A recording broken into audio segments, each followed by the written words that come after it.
तो hello एसबीडब्ल्यूबी gang seniors, सभी को वेलकम है भाई। मुझे पता है कि आप सभी जन अभी 11th में प्रवेश कर चुके हो। मेरे प्यारे लालाज और लालीज सभी के सभी अभी 11th स्टैंडर्ड में आ चुके हैं। रिजल्ट भी अच्छा खासा लग चुका है, मैंने बहुत सारे कमेंट्स देखे थे और अभी समय आ चुका है स्टूडेंट्स की हमको 11th को भी जिस प्रकार से हमने 10th को डीलअप किया था उसी प्रकार से हम 11th स्टैंडर्ड में भी महारत हासिल करेंगे और अपने भैया को और एट द सेम वे अपने पेरेंट्स को प्राउड फील करवाएंगे। सबसे पहले स्टूडेंट्स इस पर्टिकुलर वीडियो में मैं आप सभी को बताऊंगा कि आप 11th स्टैंडर्ड को किस प्रकार से स्टार्ट कर सकते हो लाइक अ प्रो।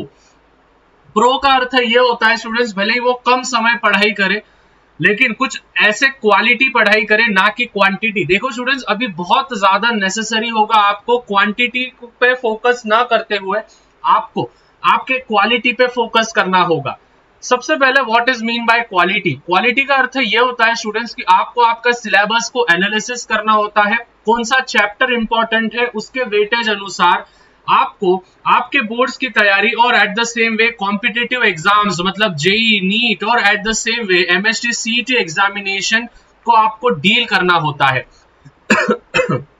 मैं गारंटी के साथ बोलता हूं स्टूडेंट्स, अगर आप ये पूरा वीडियो एंड तक देख लोगे और जो भी पॉइंट्स मैंने बोले हैं उसको 11th के एंड तक आप अगर ध्यान रखोगे तो जाहिर सी बात है आप आपके 11th स्टैंडर्ड में एज अ प्रो कहलाओगे। सबसे पहले स्टूडेंट्स स्टार्ट अर्ली। देखो स्टूडेंट्स, मैंने एक कोट पढ़ा था, एक बुक में पढ़ रहा था, वहां पे एक चीज लिखी थी, you have to be the first और you have to be the best. मतलब आपको एक तो आपके पर्टिकुलर फील्ड में फर्स्ट होना पड़ेगा या फिर आपको आपके पर्टिकुलर फील्ड में बेस्ट होना होगा। फर्स्ट का अर्थ ये होता है स्टूडेंट्स कि जल्दी से शुरुआत करना। मतलब कि अगर 11th स्टैंडर्ड में आप आ चुके हो और आपको पता है कि भाई 11th स्टैंडर्ड में मेरे को पढ़ाई करना आवश्यक है, क्योंकि अगर 11th का बेस कंप्लीट हुआ तो ये आप 12th स्टैंडर्ड में महारत हासिल कर पाओगे। तो स्टूडेंट्स 11th में भले 1 घंटा क्यों ना हो, ध्यान से सुनना, भले आप 1 घंटा क्यों ना पढ़ाई कर रहे हो बट आपको कंटिन्यूअस कॉन्स्टेंटली आपको पढ़ाई करना होगा। मेरे को पता है अभी अभी एग्जामिनेशंस हुए हैं, अभी अभी क्लासेस आप जाने लगे हो, ऑनलाइन क्लास लिया होगा किसी ने ऑफलाइन क्लासेस लिए होंगे, वहां पे दोस्त राहुल नेहा बन चुके होंगे, टाइम पास भी अच्छा खासा हो रहा होगा, पढ़ाई भी हो रही होगी। But at the same way self study पे हम जिस प्रकार से 10th में फोकस करते थे शायद वो रूटीन अभी हमारी टूट चुकी है। तो मैं सभी स्टूडेंट्स को यही कहूंगा कि भाई दिन में से कुछ पढ़ाई करो मत, बस 1 घंटा तो भी खुद के लिए निकालो, जिसको हम बोलते हैं सेल्फ स्टडी। जिससे कि आप देखो कैसे पढ़ाई करोगे। सपोज फॉर एग्जांपल आप फलाना ठिकाना क्लासेस में जाते हो, ठीक है, आप क्लासेस में गए, क्लासेस में जो 3 घंटा सपोज आपका कोई भी क्लास होगा, सपोज 1-1 घंटे का फिजिक्स होगा, केमिस्ट्री होगा, मैथ होगा, बरोबर। अभी इन 3 घंटे में घर पे आने के बाद क्या करना स्टूडेंट्स, ये जो 3 घंटे में जो भी हमको पढ़ाया है इसका रिवीजन आप क्या करते जाओ, 1 घंटे में घर पे आके करते जाओ। जो चीजें आपको नहीं समझे वो वापस से अगले दिन जाके आपके जो रिस्पेक्टिव टीचर्स है उनसे जाके पूछ लेना। So you have to start early. Second, 1 teacher 1 subject. मैं हमेशा स्टूडेंट्स को बोलता हूं कि भाई देखो, अगर आपको किसी टीचर का सपोज फॉर एग्जांपल, मैं एक एग्जांपल दे रहा हूं, ये सपोज एक्स नाम का टीचर है, ये एक्स नाम का टीचर केमिस्ट्री भी पढ़ा रहा है plus at the same way physics भी पढ़ा रहा है और आपको इनका केमिस्ट्री भी समझ रहा है फिजिक्स भी समझ रहा है, तो आप इनको फॉलो कर सकते हो। लेकिन ऐसा नहीं होना चाहिए स्टूडेंट्स। आप सपोज फॉर एग्जांपल आप हो, ये आपने क्या किया है, विच इज ऑफलाइन क्लास भी आप जा रहे हो और घर पे आके फिर आप ऑनलाइन भी देख रहे हो, यूट्यूब पे भी देख रहे हो, मतलब ऑफलाइन पे भी किसी का केमिस्ट्री देख रहे हो और ऑनलाइन पे भी किसी केमिस्ट्री देख रहे हो। तो होगा क्या स्टूडेंट्स, यहाँ पे आपका होगा कॉन्फ्लिक्ट ऑफ इंटरेस्ट।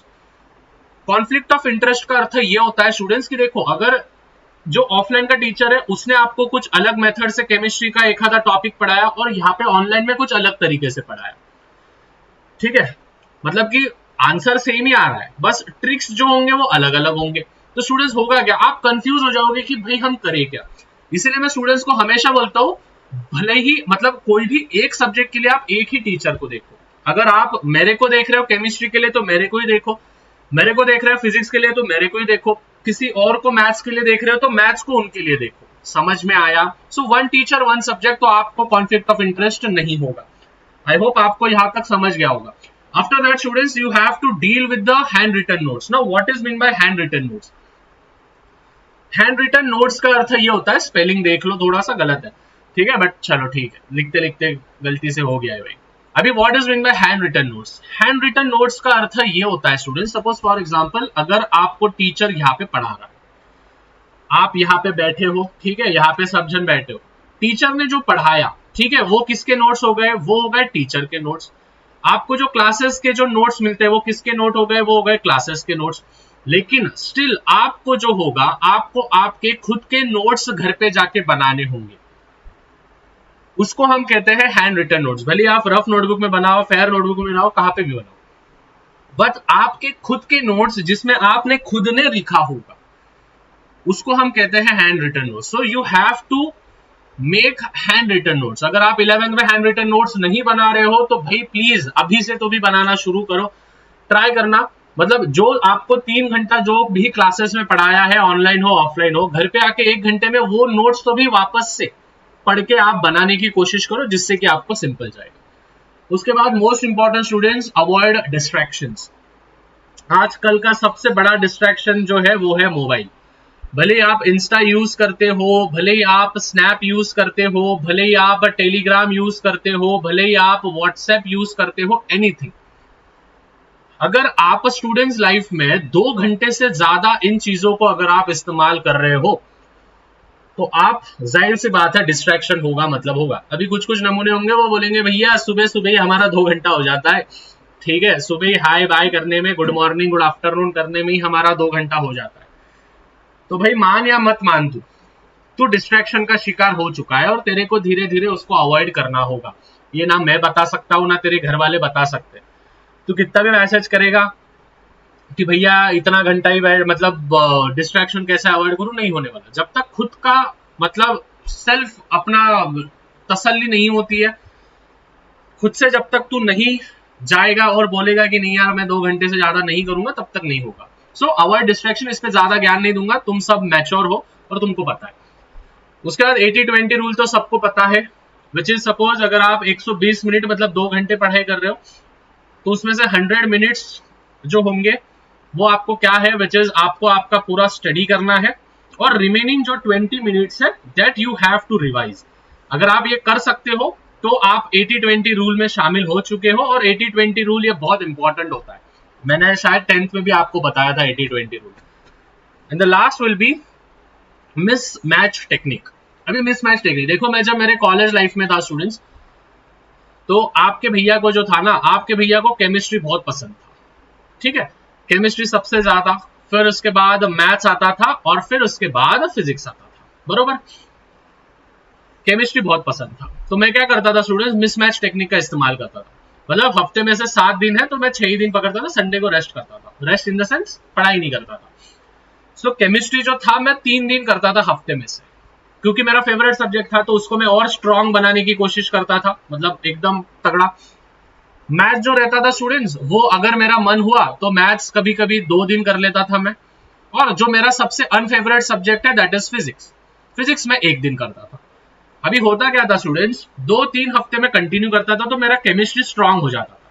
फिर धीरे धीरे क्या होता था, केमिस्ट्री मेरे को आने लग गया था, तो मेरे को समझ में आ रहा था कि चलो अभी केमिस्ट्री का तो मैटर क्लोज हो गया, अभी हम मैथ्स और फिजिक्स पे जाएंगे। तो मैं क्या करता था, मैथ्स का 1 दिन बढ़ा देता था, केमिस्ट्री का 1 दिन माइनस कर देता था, मैथ्स का 1 दिन बढ़ा देता था। फिर सेम उसके 4 हफ्ते बाद, मतलब 1 महीने बाद, मैं फिजिक्स का 3 दिन करता था, मैथ्स का 2 दिन करता था, केमिस्ट्री का 1 दिन करता था। इसको हम कहते हैं स्टूडेंट्स मिक्स मैच टेक्निक। मतलब पहले मिक्स करो, फिर मैच करो अपने हिसाब से कि क्या क्या चीजें आपको करनी है, क्या क्या चीजें आपको नहीं करनी है, एंड आफ्टर दैट इसको हम टेक्निक के अनुसार इस्तेमाल करेंगे।